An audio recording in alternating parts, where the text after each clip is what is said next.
Friends, my name is Anshuman Sharma and welcome to our YouTube channel Nursing Arena. Today we will going to discuss our next part of previous video. हम ABG analysis पढ़ रहे थे जिसमें हमने कल ये सीखा कि ABG को इंटरप्रेट कैसे किया जाता है और आज हम बात करेंगे उसके ऊपर आने वाले क्वेश्चंस आपसे कॉम्पिटिटिव एग्जाम में कैसे पूछे जाएंगे। तो अभी तक आपने चैनल को सब्सक्राइब नहीं किया है तो चैनल को सब्सक्राइब करें, वीडियो को लाइक करें और ज्यादा से ज्यादा शेयर करें।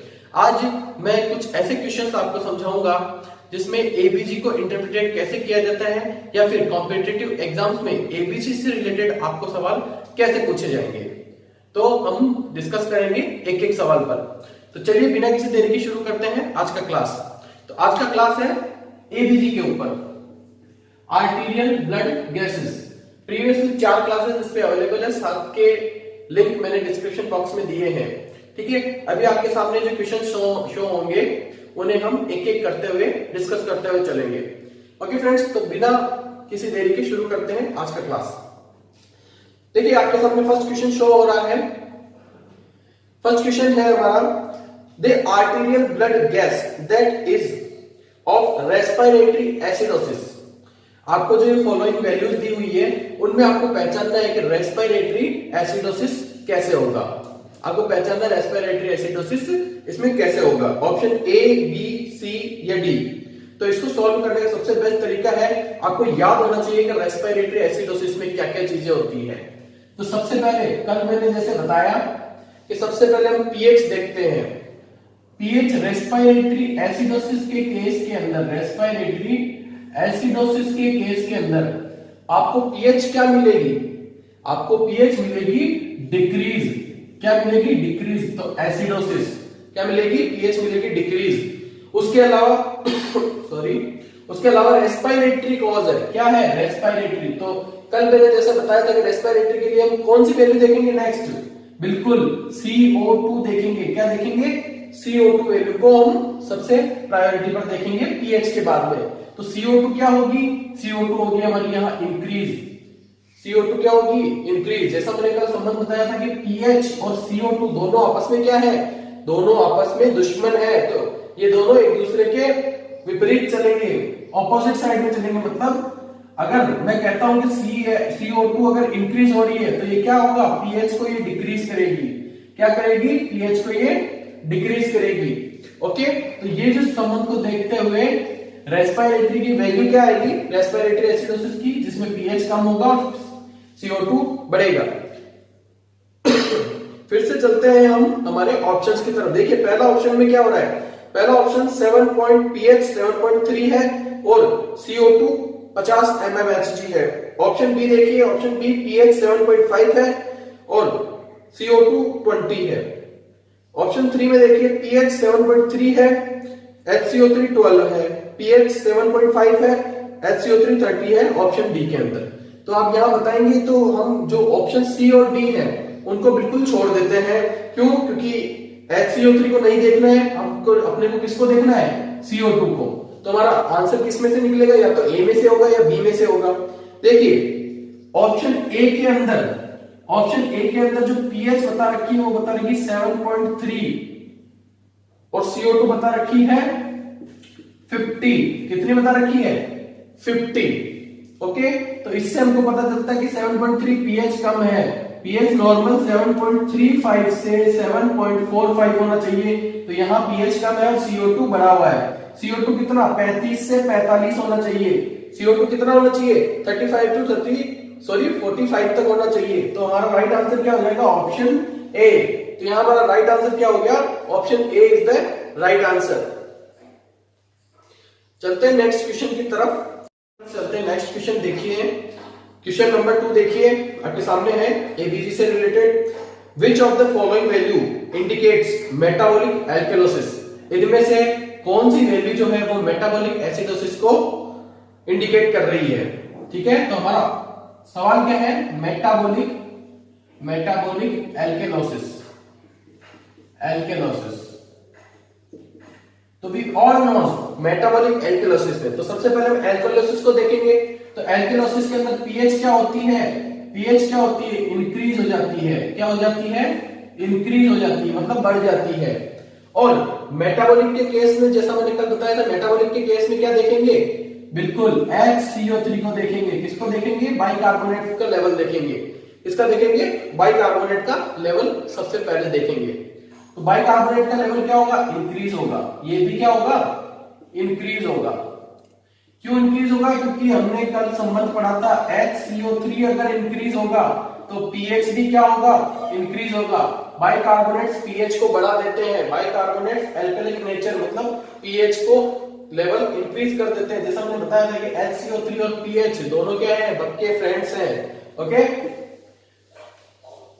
तो अब जो ये वैल्यू, अब अगर ये वैल्यू आपको आपकी किसी ऑप्शन में दिख रही है तो आप आसानी से उसका आंसर दे देंगे। देखिए ऑप्शन ए, बी, सी और डी, इनमें से कौन से में दिख रही है, चारों का पीएच देख लीजिए सबसे पहले, कि जिसमें भी पीएच इंक्रीज होगा उन्हीं में से अपना आंसर होगा। तो सबसे पहले पीएच देखिए, फर्स्ट में 7.34 है, मतलब पीएच कम है यहाँ पे, तो ये अपना आंसर नहीं होगा। ऑप्शन डी देखिए, पीएच 7.46, 7.45 नॉर्मल होती है, 46 इसका मीन ये क्या बढ़ी हुई है, तो ऑप्शन डी हो सकता है। ऑप्शन सी देखिए 7.38, तो ये विद इन नॉर्मल रेंज है, तो ये हमारा आंसर नहीं होगा।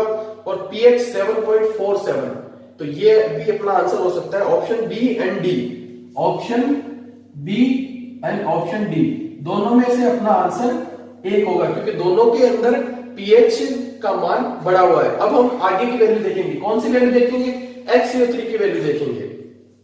HCO3 की वैल्यू देखिए, ऑप्शन बी में देखिए 26 है और ऑप्शन डी में देखिए 36 है। तो जैसा मैं आपको बता दूं, HCO3 का जो नॉर्मल लेवल होता है वो होता है 22 to 28 milliequivalent per litre. कितना होता है, 22 to 28 milliequivalent per litre. तो अब देखिए ऑप्शन डी जो है उसके अंदर HCO3 का मान जो है वो कितना है, 36।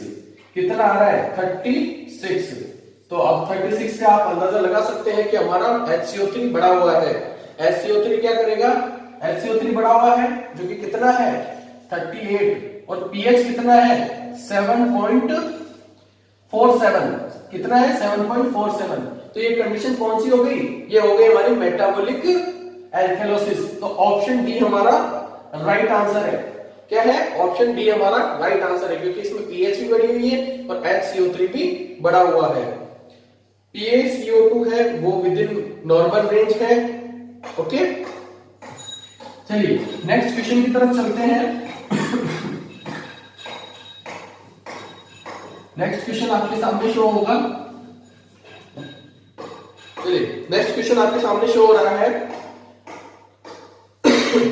The arterial blood gases ABG analysis report it show that a decreased bicarbonate level and pH value denotes।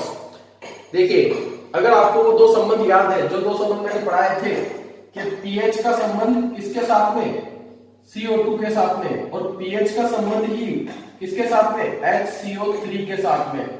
अगर ये दोनों अगर आपको समझ में आते हैं तो बहुत अच्छी बात है, क्योंकि pH अगर इंक्रीज होगा तो CO2 क्या होगा, डिक्रीज होगा।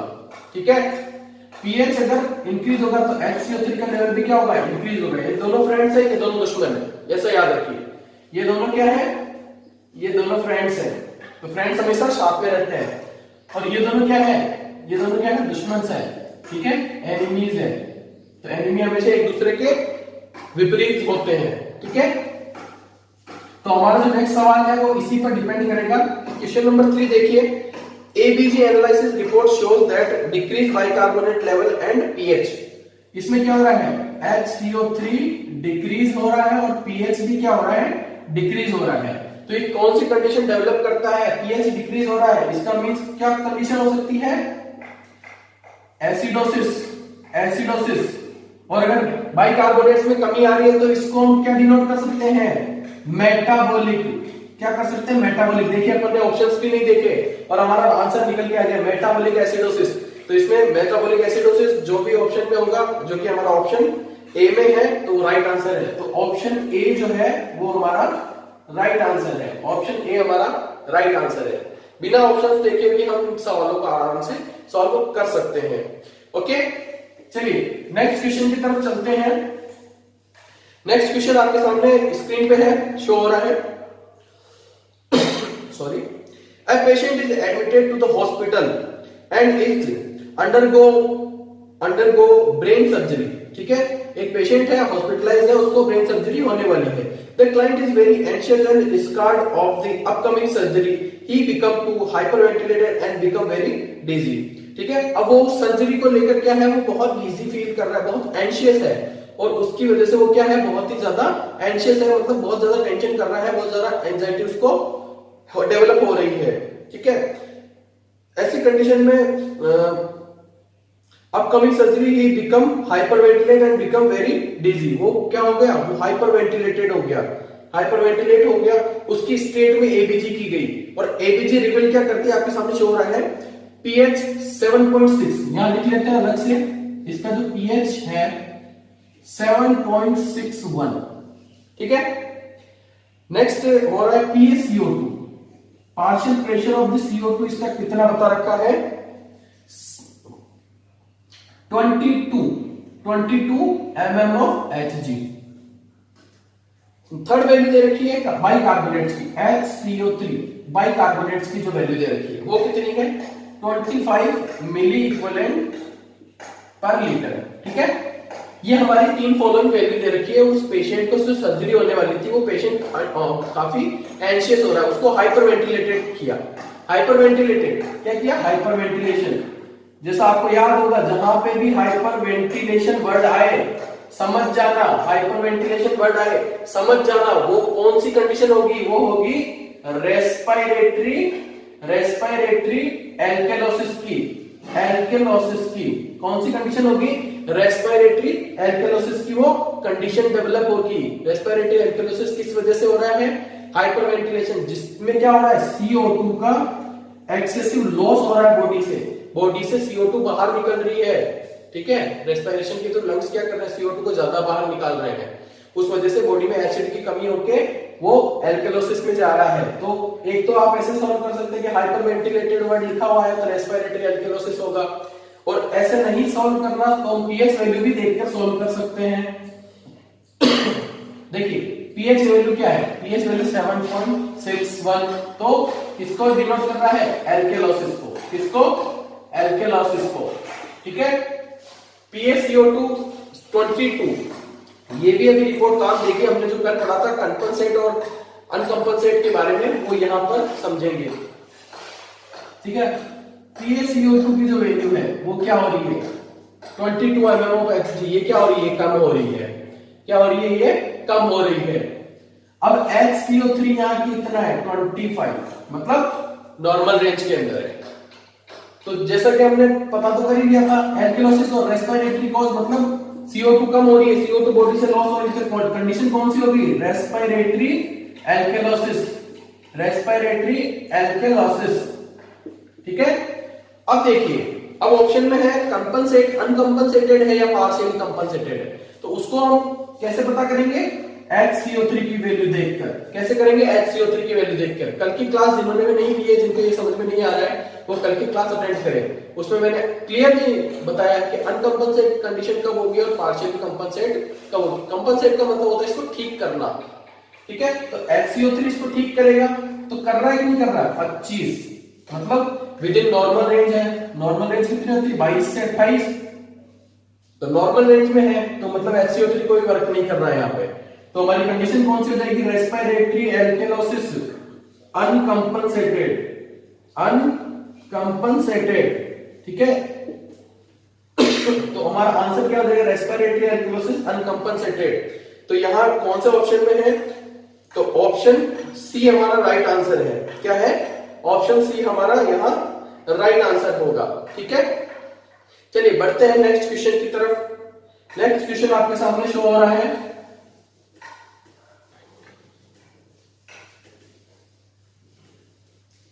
देखिए नेक्स्ट क्वेश्चन आपके सामने शो हो रहा है, starvation, diabetic ketoacidosis, shock and diarrhoea में लीड्स टू. या तो स्टारवेशन मतलब एक पेशेंट है, उसने खाना नहीं खाया है, या एक पर्सन है जो कि स्टारवेशन मतलब फास्टिंग कंडीशन में है, खाना नहीं खाया है, डायबिटिक कीटोएसिडोसिस है, शॉक है, या फिर डायरिया है. इनकी वजह से कौन सी कंडीशन होगी. ऑप्शन ए है respiratory acidosis, metabolic alkalosis, metabolic acidosis या फिर रेस्पिरेटरी एल्कलोसिस। देखिए जहां पर भी डायबिटिक कीटो एसिडोसिस वर्ड आ जाए, आप आंख बंद करके सवाल में लिख देना कि वो मेटाबॉलिक क्या है, मेटाबॉलिक एसिडोसिस है। क्या है वो? Metabolic acidosis. तो यहाँ पे भी डीके मतलब डायबिटिक कीटो एसिडोसिस लिखा हुआ आ रहा है, इट मींस ये कंडीशन कौन सी है? Metabolic acidosis. डीके भी मेटाबॉलिक एसिडोसिस का एक टाइप है, ठीक है। उसके अलावा हम अगर बात करें स्टारवेशन, स्टारवेशन में भी कीटोन बॉडीज डेवलप हो जाती है, और कीटोन बॉडीज की प्रवृत्ति क्या होती है, नेचर क्या होता है? एसिडिक नेचर होता है। स्टारवेशन में क्या होता है? स्टारवेशन में क्या होता है कि हमारी बॉडी को खाना बनाने के लिए वो फैट को तोड़ने लग जाती है। किसको तोड़ने लग जाती है? फैट को। और फैट को तोड़ने के बाद कौन सी बॉडीज बनती है? Ketone bodies. क्या बनता है? Ketone bodies. और कीटोन बॉडी क्या होती है? एसिड्स है, ठीक है। ये क्या है? एसिड्स है, जो कि क्या करेगी? पीएच को डिक्रीज करेगी और बॉडी का एसिड एनवायरनमेंट इंक्रीज करेगी, इसलिए स्टारवेशन। नेक्स्ट बात करते हैं, स्टारवेशन हो गया, डीके हो गया। नेक्स्ट बात करते हैं डायरिया और शॉक। डायरिया में क्या होता है? डायरिया में क्या होता है? ठीक है, डायरिया में क्या होता है? जो हमारे बाइकार्बोनेट्स हैं, HCO3, जो हमारे बाइकार्बोनेट्स हैं, उनका ज्यादा अमाउंट में लॉस हो जाता है। डायरिया में क्या होता है? बॉडी में से ज्यादा अमाउंट में HCO3 का लॉस हो जाता है। HCO3 का लॉस होगा तो ये क्या होगा? अगर HCO3 डिक्रीज होगा तो बिल्कुल सही बात है, पीएच भी डिक्रीज होगी। क्या होगी? पीएच भी डिक्रीज होगी। ओके, तो यहाँ आपको सबके समझ में आया। तो हमारा राइट आंसर क्या निकलेगा? मेटाबॉलिक एसिडोसिस, जो कि ऑप्शन सी है। ऑप्शन सी हमारा राइट आंसर होगा। नेक्स्ट क्वेश्चन की तरफ बढ़ते हैं, क्वेश्चन नंबर 6 की तरफ बढ़ते हैं। राइट आंसर दीजिए। Which of the following arterial blood gases value is consist with metabolic acidosis? देखिए आपके सामने जो ऑप्शन दिए हुए हैं, इनमें पूछा गया है कि मेटाबॉलिक एसिडोसिस में कौन सी वैल्यू देखी जाती है। मेटाबॉलिक एसिडोसिस, देखिए फिर से, मेटाबॉलिक एसिडोसिस। तो अब हम ऑप्शन पे नहीं जाएंगे। मेटाबॉलिक एसिडोसिस में क्या आता है सीधा ही देख लेते हैं। पीएच क्या होगी? एसिडोसिस है तो डिक्रीज होगी। मेटाबॉलिक है तो किसको देखेंगे? HCO3 को देखेंगे। किसको देखेंगे? HCO3 को देखेंगे। HCO3 भी क्या हो जाएगा? कम। तो दोनों ही कंडीशन में ये कंडीशन आपको कौन से ऑप्शन में मिल रही है? pH 3.5 बिल्कुल नॉर्मल है। Option B CO2 48 mm of Hg बिल्कुल नॉर्मल है। Option C bicarbonate 16%। बाइकार्बोनेट यहाँ की क्या लिखा हुआ? 16%, बिल्कुल सही बात है। एंड PaO2 90%, ये भी नॉर्मल है। तो HCO3 का लेवल कितना दे रखा है? 16%, जो कि एबनॉर्मल, मतलब ये HCO3 का लेवल है वो डिक्रीज है। तो कौन सी कंडीशन होगी? Metabolic acidosis. तो ऑप्शन सी हमारा राइट आंसर है। कंटिन्यूटी में नेक्स्ट क्वेश्चन देखिए, question number 7। A nurse is caring for a patient on diuretic therapy. एक पेशेंट है, वो किस पे है? डायूरेटिक थेरेपी पर है। एक पेशेंट है, वो डायूरेटिक थेरेपी पर है, इसमें उसको डायूरेटिक मेडिकेशन चल रही है। डायूरेटिक मेडिकेशन क्या करती है? यूरिन का आउटपुट इंक्रीज करती है, ठीक है। The nurse would monitor the patient for which acid base disorder. इनमें से नर्स है, वो कौन सा एसिड बेस बैलेंस को, इम्बैलेंस को नोटिस करेगी? पेशेंट किस पर है? डायूरेटिक थेरेपी पर है। डायूरेटिक थेरेपी पर है। डायूरेटिक क्या करती है? Increase urine output. तो ऐसे केस में अपने को कौन सा इम्बैलेंस देखने को मिल सकता है? कौन सा नर्स को नोटिस करना चाहिए? ऑप्शन देखिए, metabolic acidosis, respiratory alkalosis, metabolic alkalosis या फिर रेस्पिरेटरी एसिडोसिस। तो रेस्पिरेटरी तो होगा नहीं, क्यों? क्योंकि रिलेटेड किससे है? किडनी से है। रिलेटेड किससे आ रहा है ये मामला? किडनी से। किडनी से रिलेटेड आ रहा है, तो यहां साफ सी बात है कि रेस्पिरेटरी तो होंगे नहीं। तो option A and option C में से अपना आंसर होगा। तो हमारा यहाँ राइट आंसर जो निकलता है वो ऑप्शन सी होगा, मेटाबॉलिक एल्कलोसिस। क्या होगा? Metabolic alkalosis. अब देखिए कैसे होगा। डायूरेटिक्स में उन्होंने क्या किया?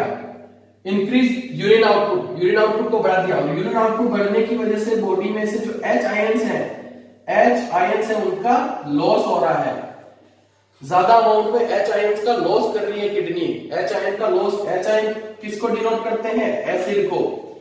एसिड को ठीक है, HIN किसको डिनोट करते हैं? एसिड को। और एसिड अगर बॉडी में से बाहर निकलेगा तो क्या होगा? एसिड अगर बॉडी में से बाहर निकलेगा तो क्या होगा? Acidosis, metabolic acidosis, alkalosis, alkalosis. ठीक है, तो यहाँ क्या आंसर होगा हमारा? मेटाबॉलिक एल्केलोसिस, क्योंकि एसिड बॉडी से बाहर निकल रहे हैं। एसिड का मतलब होता है HIN बॉडी से बाहर निकल रहे हैं। ओके फ्रेंड्स, चलिए नेक्स्ट क्वेश्चन की तरफ चलते हैं। क्वेश्चन नंबर 8 आपके सामने, क्वेश्चन नंबर 8 आपके सामने है, which of the following clinical finding is expected in a patient who has undergone gastric lavage and prolonged vomiting? ये भी याद रखने लायक क्वेश्चन है कि जिस पेशेंट को गैस्ट्रिक लवाज या फिर क्या हो रहा है? Prolonged vomiting,